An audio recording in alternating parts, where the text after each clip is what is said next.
Paul Stevens thought his last years would be quiet on a Kansas farm. But when his grandson's life was at stake, he sold the only treasure he had left, his '67 Peterbilt. What followed, trucks, roaring Harleys, and a brotherhood across America, proved that kindness and loyalty never die. Would you believe who showed up on his road? The winter winds swept across the Kansas plains, rattling the loose tin on the old barn where Paul Stevens kept his '67 Peterbilt. He stood in the doorway with his calloused hands resting on the frame, staring at the truck as if it were a member of his family. The red paint had dulled with time, chrome pitted by years of weather, but in Paul's eyes it gleamed brighter than any new rig. He and his late wife, Matilda, had spent decades restoring it, bolt by bolt, side by side. It was more than a truck. It was their history: cross-country hauls, diner coffee at midnight, laughter on endless roads. But now, at 68, Paul wasn't thinking about the past. He was thinking about his grandson. Max was 9 years old, bright as the morning sun but frail as glass.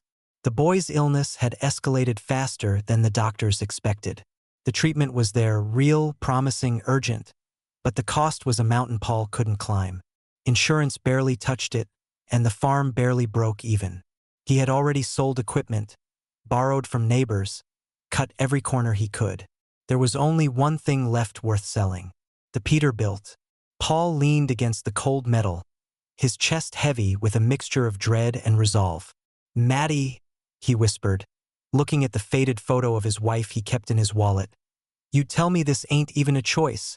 Family comes before chrome, road, before everything." Inside the farmhouse, Max's cough broke the silence.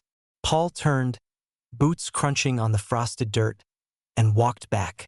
Max sat curled on the couch, his favorite sketchbook balanced on his knees. The boy had drawn another truck, this one with huge chrome stacks and lightning bolts on the side. He looked up at his grandfather with tired eyes that still managed to glow with excitement. "Grandpa, I made this one for you. It's your truck, but faster, like a superhero truck." Paul smiled, ruffling the boy's hair. "That's a fine rig, Maxie. You drew it stronger than mine ever could be." He kept his voice steady, but the thought pressed hard on him. Soon, even the old Peterbilt wouldn't be his anymore. That evening, Paul called the only dealer he trusted. Word spread quick in small towns, and within a week, buyers started showing up. Most wanted a bargain. Some wanted to chop the Peterbilt for parts. One man even suggested turning it into a showpiece for his bar. Paul clenched his fists, forcing a polite nod, though every instinct in him recoiled at the thought. The last man to come by was different. Younger, early 20s, grease under his fingernails, leather jacket with a patch stitched on the inside of his collar. Subtle, but Paul recognized it. Prospect's patch. Hell's Angels. The kid circled the Peterbilt with reverence, not mockery. He traced a hand along the fender, then crouched to inspect the undercarriage. "You kept her clean," he said softly, "like someone who really loved her." Paul studied him carefully. "You a buyer or just here to waste my time?" The young man stood. "Name's Gabe. I work at Miller's garage in town. Heard you were letting go of this beauty. I don't have the money, sir, but I wanted to see her. My uncle rode with the Angels back in the day. He used to tell me about truckers who looked out for the club when no one else would. Said they were the kind of men who never let you down." Paul frowned, unsure where the kid was going with this. "Well, tell your uncle this one ain't staying in the family. She's going to whoever can pay." Gabe hesitated, then nodded, but his eyes lingered on the truck with something like sorrow. "Understood, sir. But I'll remember what I saw here." That night, Paul sat by the fire with Max asleep against his side. He replayed the day's visits in his head. The stranger's words lingered, some eager to tear the truck apart. One voice that had shown unexpected respect, while the hospital bills stared back from the table like accusations. The farm felt colder than ever. Matilda's rocking chair creaked softly as the wind shifted through the cracks, as if her spirit still moved through the room. Paul whispered into the emptiness, "I don't care what it costs me. He's all I got left. That boy's gonna make it." The next morning, he placed an ad officially listing the Peterbilt for sale. His heart sank as he typed out the words, 1967 Peterbilt 281, restored, serious buyers only. Hitting submit felt like cutting a cord he'd held for half a lifetime. Max woke later that morning to find his grandfather sitting at the table, staring at nothing. "Grandpa, are you okay?" Paul forced a smile. "Yeah, bud. Just thinking." "What about?" Paul paused, then reached for the boy's sketchbook. He flipped to the page with the superhero truck. About how sometimes we gotta give up something we love, so someone we love even more can keep going. Max tilted his head, not fully understanding, but sensing the gravity in his grandfather's voice. "You mean me?" Paul pulled him close. "Always you, Maxie. Always you." Outside, the Peterbilt waited in the barn. The morning sun hit its hood, and for a moment it looked alive again, like it was listening, like it knew it was being asked for one last act of service. And for Paul, that made the decision final. The truck would go. Max would live. And no matter how much it tore him apart, Paul told himself this was the last thing he had left to give. The days after Paul listed the Peterbilt felt heavier than the winter sky. The phone rang with offers, some fair, most insulting, but each call made the reality sink deeper. The truck was leaving. Every night, Paul would sit at the kitchen table, bills sprawled across the table, their curling edges catching the weak glow of the lamp like dying leaves in late autumn. Max would pretend to sleep in the next room, but Paul could hear him shifting, restless, as if he understood the stakes even if the words were never said aloud. What Paul didn't know was that his decision had already started to ripple outward. Gabe, the young mechanic with the prospects patch, couldn't shake what he had seen in Paul's barn. The look in the old man's eyes, the way his hand lingered on the Peterbilt's hood. It stayed with him like a song stuck in his head. That night, sitting in the back of Miller's garage after closing, Gabe pulled out his phone. On a private forum reserved for the Hells Angels and their extended circle, he typed out a post. Old-timer selling his 67 Pete to cover his grandson's treatment. Truck's clean, history's deeper than chrome. Man looks like he's giving up a piece of his soul. Worth knowing. Within minutes, replies rolled in. Some were simple nods of respect. Others were questions. And then one reply froze Gabe in place. "Roy here. Kansas? You talking about Paul Stevens?" Gabe didn't know the name, but the tone in the message carried weight. A few more lines followed, written with the urgency of someone who just stumbled across an old ghost. "If it's the same Paul, that man once saved me when no one else would. Arizona, 2003. I was gone. He and his wife gave me a couch, meals, a place to breathe. Tell me it's him." Gabe replied with details, the farm, the Peterbilt, the grandson, and the confirmation came back like a lightning bolt. "It's him. Brothers, listen up. That old man's kindness carried me through my worst days. If he's hurting now, then it's on us to carry him." Roy wasn't just any veteran. He'd been a long-haul trucker before Iraq, then a biker after, balancing both worlds until PTSD pulled him under. The memory of sleeping in Paul and Matilda's farmhouse still burned in him, not as shame but as salvation. Back then, he'd been close to giving up. Paul's quiet patience, Matilda's warm meals, had stitched him back together when nothing else could. Now, years later, Roy had become a respected voice in a network of veterans who rode under patches or carried scars on their sleeves. Many were bikers, some were truckers, all were men who remembered the faces of those who stood by them when the world didn't. Roy picked up the phone and started calling.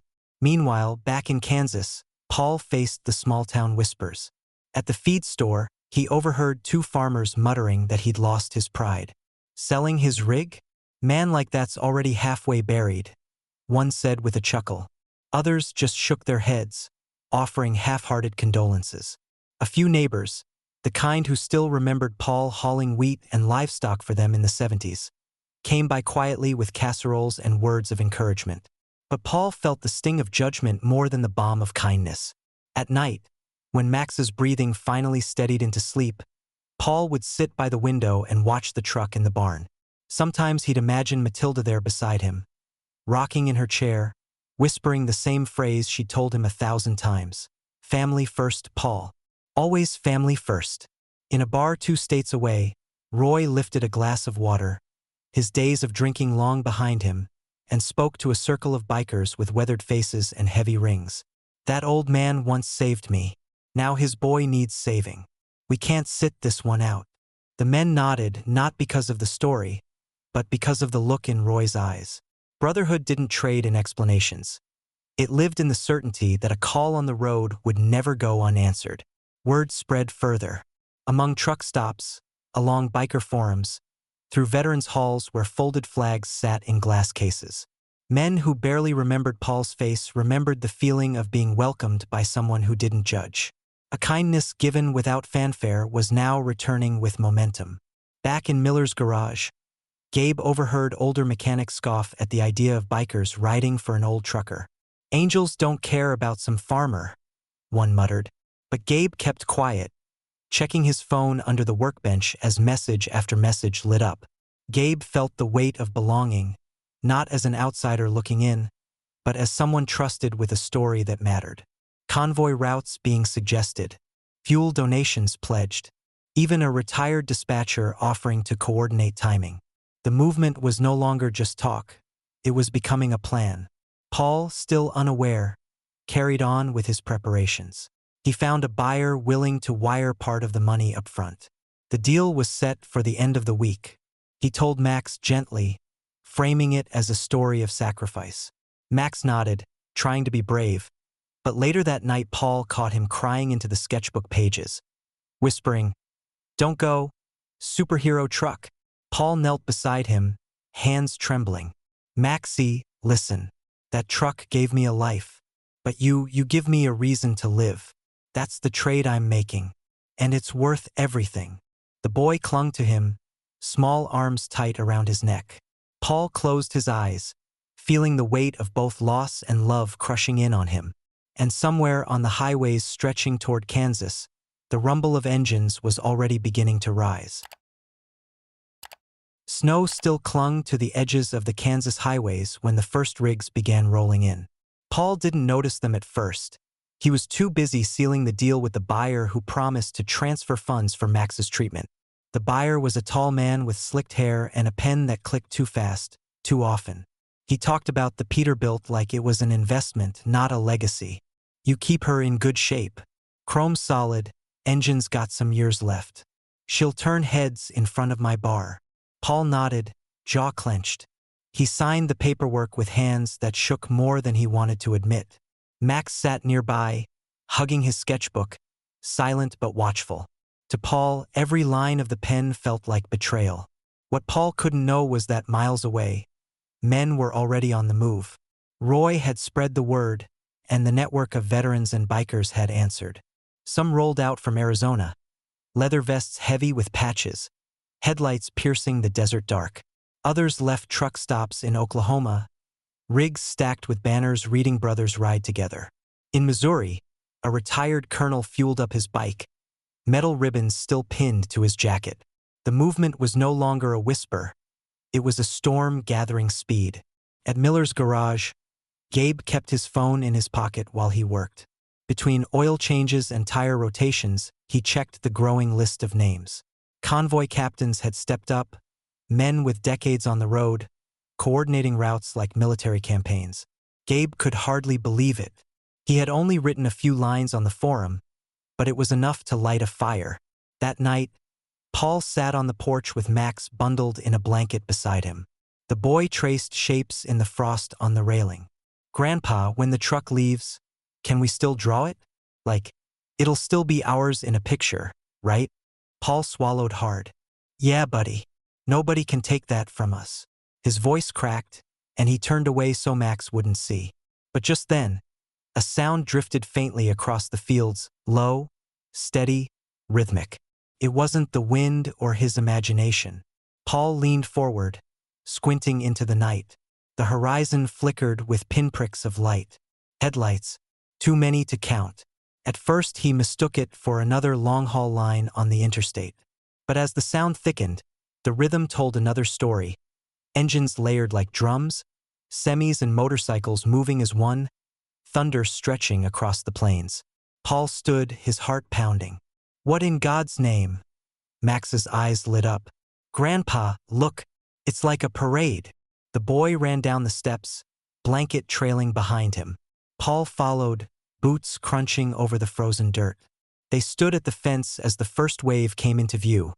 Semis gleaming under the moonlight, chrome shining like armor.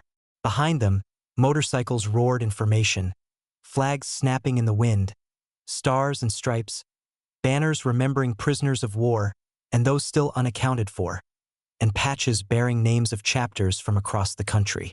At the front of the line rode Roy, his beard silver now, eyes fierce with purpose. He raised a hand as he passed the farm, signaling to the rest. Trucks slowed, air brakes hissing in unison, until the entire convoy seemed to surround Paul's land. Neighbors poured out of their houses, drawn by the sound. Some whispered in disbelief. Others stood with mouths open, phones raised to capture the sight. The very people who had muttered about Paul being a broken man now watched as an army of engines rose for him. Roy dismounted, boots crunching on gravel, and walked toward Paul. The two men locked eyes across the yard. For a moment, neither spoke. Then Roy saluted, a gesture heavy with the weight of every mile and memory behind it. Paul's voice broke. Roy, after all these years, after all you did for me, Roy answered. We ride for you now. Behind him, veterans lined up, some with wheelchairs strapped to sidecars, others with medals pinned to jackets that no longer fit snugly. Truckers stood beside them, caps pulled low, eyes shining. They hadn't gathered for spectacle. They were drawn by the same bond that tied every mile of asphalt to their lives. One of their own was calling. Paul gripped the fence, his legs unsteady as memories and gratitude surged through him, heavier than any load he'd hauled. Max tugged at his sleeve. Grandpa, they came for us? Paul crouched, holding the boy close. Yeah, Maxie, they came for us. Meanwhile, Gabe lingered at the back of the crowd, helmet tucked under his arm. He wasn't a full member yet, just a prospect, but seeing the sheer force of loyalty gathered here made him feel part of something bigger. He understood what the patch really meant. The buyer with slick hair had returned earlier that afternoon, ready to finalize the pickup. But when he arrived and saw the convoy stretching down the highway, he froze. What the hell is this? He muttered. The rumble of engines drowned his voice, his pen useless against the roar of solidarity. Paul didn't even look his way. His eyes were locked on the Peterbilt, shining under the floodlights mounted on the trucks. Someone had polished the chrome, reattached a missing trim, even painted over a patch of rust. The rig looked alive again, proud, waiting for orders. Roy stepped closer, his hand firm on Paul's shoulder. You gave me shelter when I had nothing. Now we're here to give you back more than you can carry alone. The road remembers, Paul. And it's awake. The convoy's horns blared then, a wall of sound rolling across the Kansas fields. Neighbors covered their ears. Max cheered. Paul wept openly, hands trembling against the fence. What had started as a sacrifice had become something else entirely. A movement, a declaration, a brotherhood reclaiming its own. And the road, once quiet, once empty, was alive again, waiting to carry Paul into a future he never thought possible. By dawn the next morning, the highway outside Paul's farm was no longer just a road. It was a stage. Hundreds of semis lined up shoulder to shoulder, chrome mirrors flashing in the rising sun. Motorcycles idled between them, their riders standing tall, patches stitched like battle scars across their backs. Paul stood on the porch with Max, the boy's small hand gripping his tightly. The engine's roar didn't fade. It thickened into a chorus that shook the ground beneath their boots like an anthem written in steel. Paul had spent a lifetime hauling freight across this country, but never had he seen the road stop for a single man. Roy stepped forward from the crowd, his weathered face set with quiet determination. He raised his voice over the noise. Brothers and sisters, we don't let one of our own fall alone, whether it was years ago, today, or in the days ahead. The horns answered him, an earth-shaking chorus of air blasts and deep baritone honks that rolled for miles. Farmers on the far side of the county paused their chores, looking toward the horizon as if a storm had broken. At the center of it all stood the Peterbilt. But not the worn-down truck Paul had nearly sold. Overnight, hands had moved over it. Men who stayed up through the freezing dark with polish rags, banners, and bolts. The rig, already cared for with love, now shone brighter than ever, carrying the touch of a new brotherhood. Bolted to the hood was a new plate, its letters cut deep. Family first. Not just an ornament, but a creed. Paul staggered closer, his throat tight. He reached out, fingers brushing the cold metal, and felt the weight of Matilda's memory in every shine and curve. Tears blurred his sight, but Max tugged at him, eyes wide. "Grandpa, they fixed it. They made it new again." Before Paul could answer, Roy placed something else in his hands. An envelope thick with checks and bills, stapled receipts, and a typed note from a charity coordinator.